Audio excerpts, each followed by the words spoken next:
Despite everything that's been said, this really is the worst diet.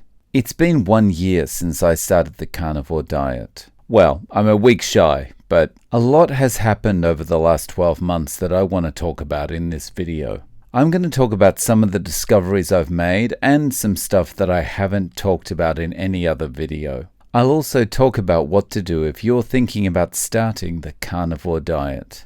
And I'll address the issue that I've alluded to in the thumbnail of this video. Just before we get into it, I'd really appreciate it if you could smash the like button and also subscribe. I've got a new goal to get to 50k subscribers by the end of June, and I would really appreciate if you could join me in getting there. Thank you so much, and let's get into it.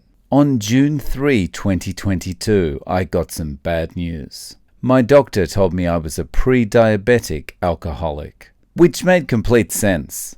All of my days were a lack of sleep, maximum stress, binge drinking, and junk food consumption. Trouble was, the doctor wanted to put me on this strong medication to get me off the alcohol first.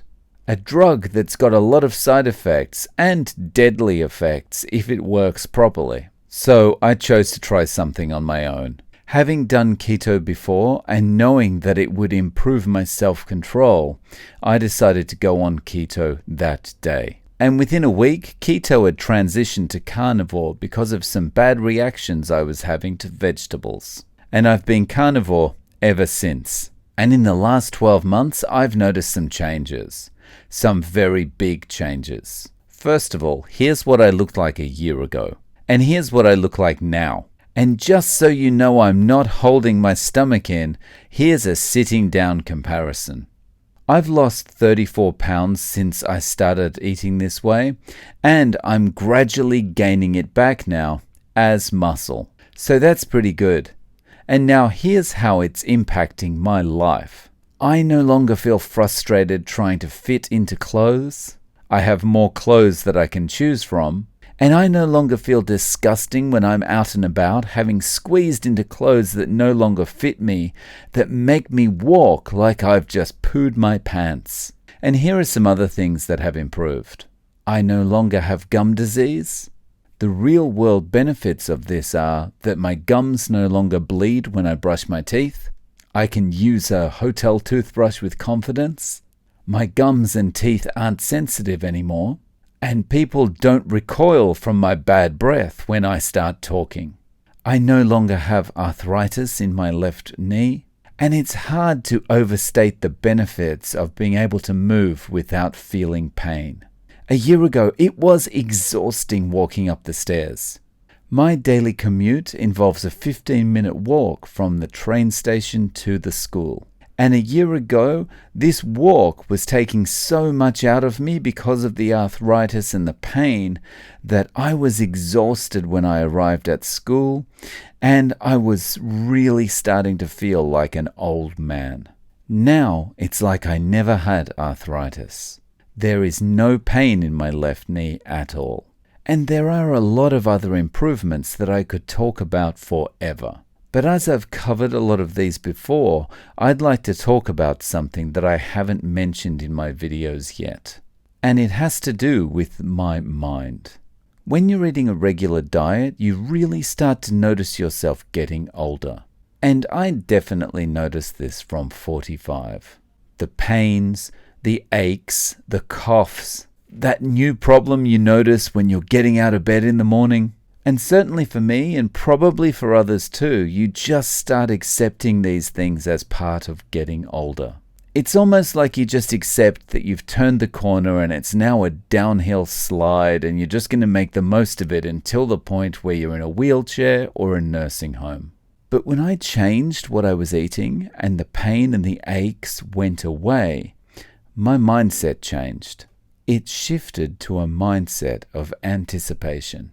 Anticipation for the future where there is so much still to do in this renewed body that I now have. I liken this feeling of anticipation to the same feeling you have about exercise when you're doing the carnivore diet. I've personally never been into exercise, but eating this way actually makes your body want to move.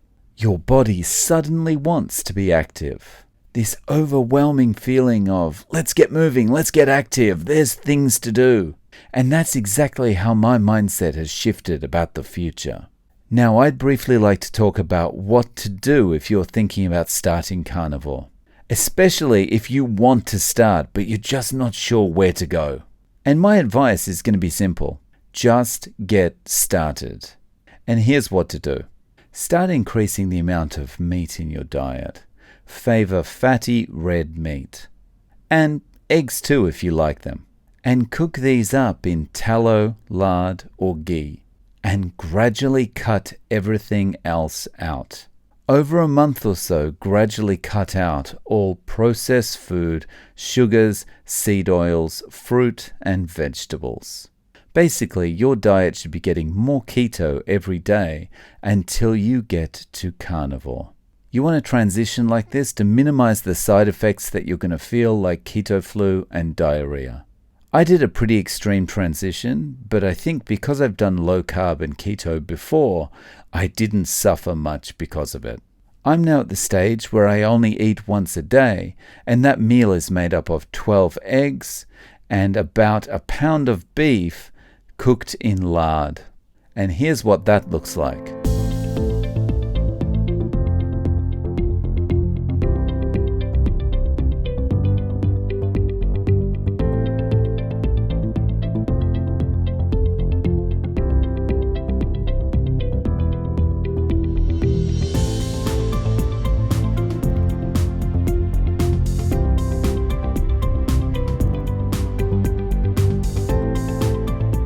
Now, along the way, you'll probably encounter people that will tell you you're going to get sick, you're going to get diabetes, you're going to get scurvy, you're going to give yourself a heart attack. And you can choose to believe them and continue eating the way you are. Continue with your medications, unhappy, unhealthy, with all the aches and pains. Or you can take some time and visit all the YouTube channels out there with carnivore dieters talking about their successes. Hundreds and thousands of individual success stories. People just like you and I who have gone from unhappiness and death's door to happiness and health. People who are visibly healthy and happy. People who have reversed or are actively reversing metabolic conditions that they have been living with for years. And you can compare all these people to the plant-based advocates on YouTube, and you can decide for yourself who looks happier and healthier. And on that point, I have to report this. Despite everything that's been said, despite everything that the food industry and Big Pharma says, this really is the worst diet. A plant-based diet is the worst diet you could be on. And how am I so sure about this? Because it's all about money. Think about who wants you on a plant-based diet.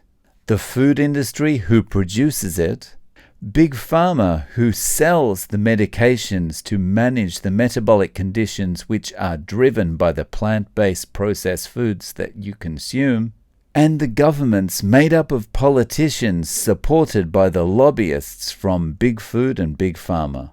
Carnivore has changed my life and the lives of thousands of other people. It can change yours too. Thanks for watching, guys. Please don't forget to click like and subscribe, and I'm looking forward to seeing you in the next video.